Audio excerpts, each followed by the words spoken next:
রতন নামে এক কৃষক ছিল। সে গ্রামে বাস করত এবং কৃষি কাজ করেই জীবিকা নির্বাহ করত। প্রতিদিন ভোরে উঠে সে নিজের জমিতে কাজ করত। রতন খুব পরিশ্রমী ও সৎ মানুষ ছিল।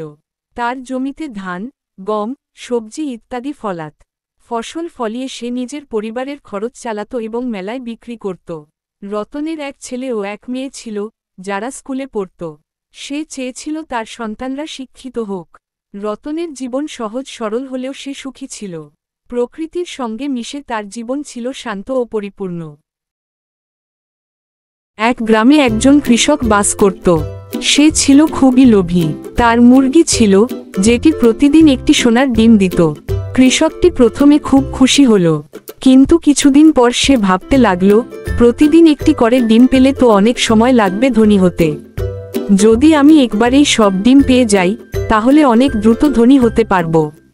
এই ভেবে সে একদিন মুরগিটিকে জবাই করল, কিন্তু ভিতরে কোনো সোনার ডিম পাওয়া গেল না। কৃষকটি দুঃখে পড়ল। সে বুঝতে পারল, তার লোভের জন্যই সে প্রতিদিনের সোনার ডিম পাওয়ার সুযোগও হারিয়ে ফেলেছে। কথায় আছে, লোভে পাপ, পাপে মৃত্যু।